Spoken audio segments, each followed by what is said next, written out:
How's it going? Today we're going to talk about free beginner mistakes that people make first starting out.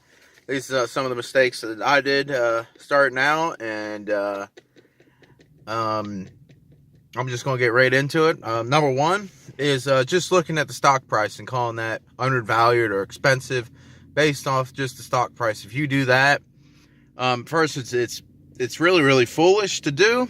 It's not very the most accurate way to determine if it's expensive or it's not. I see a lot of people, they think just because the stock is cheap that the company's cheap, and the stock actually is cheap, and they buy these like GE because they thought it was cheap, Ford, and they thought it was cheap. A lot of these penny stocks, and they think they're cheap stocks or a lot of that, and it's just, first, that's just kind of bad to do. It's actually pretty stupid to do. Put it bluntly, the best way to do it is actually look at the market cap. The market cap is basically all the shares. It's actually what it's actually what the company is actually worth. It's actually the price tag on the whole business. So essentially, let's say you have a company that's worth 100,000. Make the math easy, and it has 10,000 shares, and they'd be all worth what? Or $10. That's how you get, and that'd be the market cap of it. So essentially, let's say it has only 50 billion, or 50. Let's say it has 50 billion shares. That'd be a lot less. That'd be a penny stock. So essentially, as you could tell, that the shares, it really depends on how many shares it has. So essentially, you can have a company like Amazon be the same market cap or the same size as someone like Alphabet or Apple, and Apple shares are 200 and Amazon's 2,000. So essentially, what's more expensive? They're actually exactly the same, market cap wise. So don't look at the stock price and determine that's cheap. A lot of people do that, and it's the dumbest thing you can do, actually. It's probably way up there.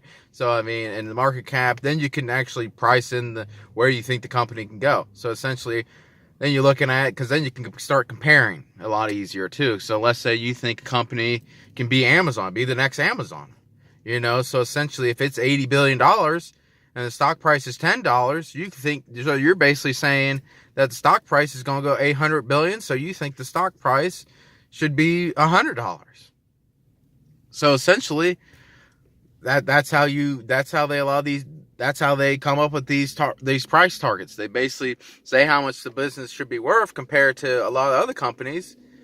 Let's say a company that has $1 billion in revenue versus $200 billion, but let's say the market cap is exactly the same. Obviously something's overvalued, because if you compare the stock price, it might be cheaper or less. So it just look at the market cap, basically, and it's always on the same page. You go on Yahoo Finance, anywhere you look, Robinhood, or where E-Trade, all that, it's basically listed right there. Go just say market cap, and that's really on that. Number two, one of the biggest mistakes people make starting in is they ask the wrong question. And basically what they ask, is it a good investment?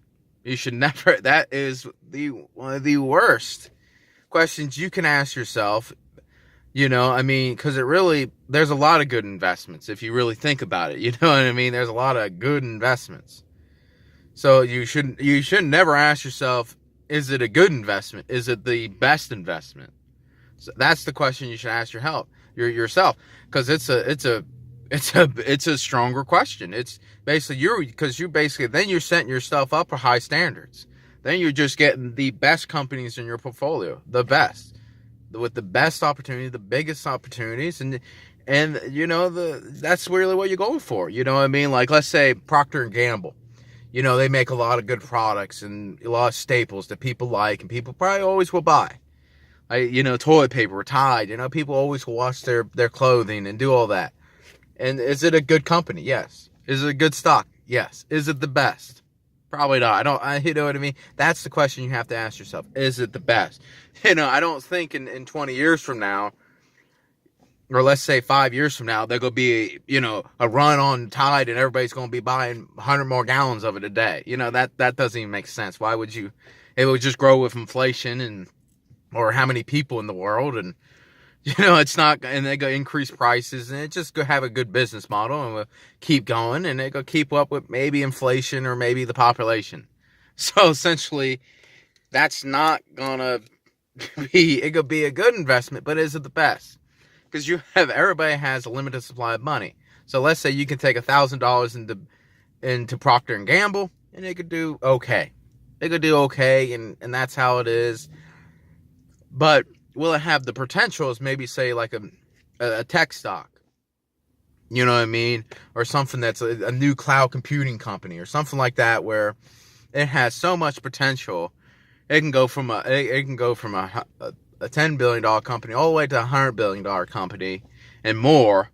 I think you would want that company because that's the best. That's better than that. I mean, it has a bigger upside. It has a bigger downfall. It could fall apart too. But I mean, really, in my opinion, it's really kind of a waste of time to sit around and just try to buy the good companies. Just try to buy the Procters and Gambles and stuff like that. In my opinion, if you're going to do that, you might as well just stick with an index fund. It'll give you the most exposure. It'll have a good companies and it'll have some high flyers, and that's how it will be. So essentially, if you want to do that, just buy an index fund and don't even worry about investing. Just don't even worry about just passively invest, and that could be your investment strategy. You don't have to pick individual stocks. You can just pick. I don't know why everybody goes to the hardest thing and then try to evaluate these companies and everything like that and do this and do that. And that's just kind of really not the best way to do it if you really want to. So if you're going to buy the Procters and Gambles and stuff like that, and consumer staples and stuff like that really are good stocks. If you want to do that, just buy the index, because then you just buy the S&P 500. Go on Vanguard and type in S&P 500 index fund and just buy that and just hold on to that for until the end of time, and you could probably do pretty well.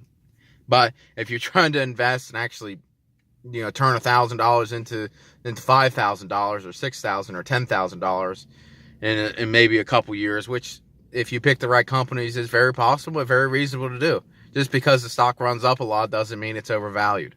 Maybe it was way undervalued and it was an emerging market that people underestimated. So essentially it go up even higher than they thought it would, and it was undervalued more than it should. So essentially you have two things working. That's how a lot of these stocks, they run up so much. So, and just because it ran up doesn't mean it's overvalued. So that's the way I look at it. Always pick the best companies. Don't pick the good companies unless you just want to, might as well just go an index fund and not even worry about buying individual stocks, because you're not going to perform, because you won't beat the S&P doing that. And, unless you're in and out of the market, then you're basically a trader. But, but anyway, and the number one, and this is probably the last and the worst mistake that I believe anybody that wants to get in the stock market can possibly make, is sitting on the sidelines and waiting for a perfect opportunity to get into the market. I think this is the stupidest thing that people do.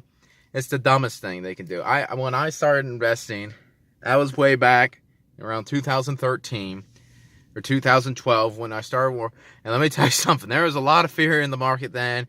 And let me tell you something, there always will be fear in the market. There always will be this, always recession next year. I mean, you can look, go type into Google one day when you're bored and just type in forwards recession 2013. And it could come up with an article, why there's going to be a recession. This economists say there was a recession. They say it every year as long as I've been in the market. And they've probably been saying that in the 80s, in the 90s, in the 2000s. There was going to be a recession every year. It'd be some hidden thing that nobody thought about, and it could cause a massive recession. They say that every year. So if you're waiting on that, well, let's just say if I took that mentality in 2012 and sat there and waited for a recession, well, I would have missed out on all the gains I've ever had. So so that's the number one dumbest thing you can do, is just sit around and hope for a recession. And then, the stock market goes down 50%, then you get in. I mean, a lot of things can happen. You might be in a different position. You might lose your job if you have a job, or however you make your income. So essentially waiting for a recession is the dumbest thing that you could possibly do, because then you could be scared that the recession could hit and then it could go down maybe 20%, but then you're thinking, oh, it could go down even more. And then because what happens is when the market kind of corrects, it could be these bear market rallies, and it could look like it's coming out of it. It go, wow, the stock market ran up. It went up a percentage today, then 2%. And it's like the whole week it went up, and you're like, was that it? And then it goes right back down. And so, trying to time the market, especially in a bear market, is actually kind of the worst time to really try to get in as a beginner, because you're just going to get hammered a lot unless you time it perfectly, and that's just luck. And if you're a beginner, let's just say you probably won't have the skills or the abilities to really, because, it's just the way it is.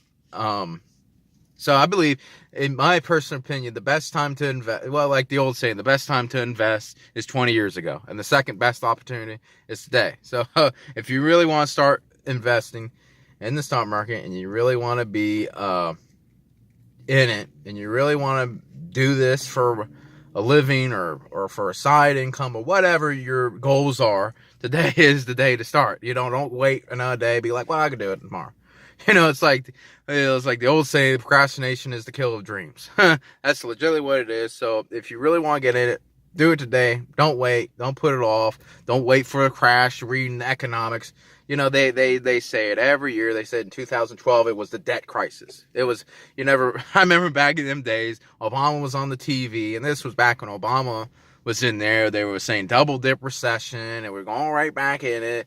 And we went to like a 16% decline, and then it went right back up, and then it pulled back again because they're having this debt ceiling, and he shut down the government. And then in 2015, it was the same thing over and over. The stock market crashed, and went down pretty hard, and everybody's like, well, this is it. We're going in a recession, and every single year they say it, and it just hasn't happened yet. And one day it will. I'm not saying it won't, but just to sit around and wait for it is very stupid, really. It's probably one of the dumbest things you can do. It's just wait around for a recession. You just got to get into it and don't really care. It's just like, like when Warren Buffett got into he just picked a random day and said, I'm going to do it, when he was young. And actually, it's a funny story. When he first got into the market, United States was in World War II and was losing the war.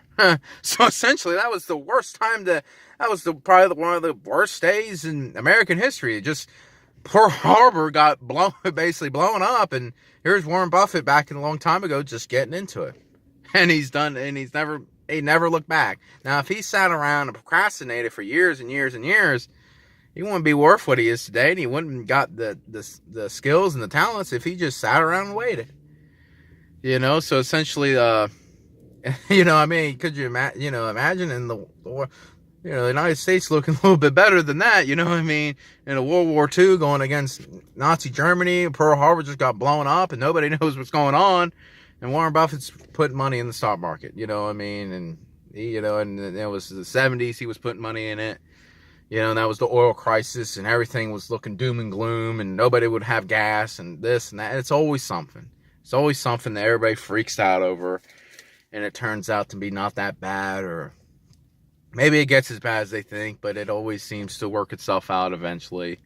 And that's why I believe it would do today, so that's why I think the best time to do it is now, and everything. That's it. So don't fall victim to these four mistakes, and I hope it helps you guys out. And thank you for watching.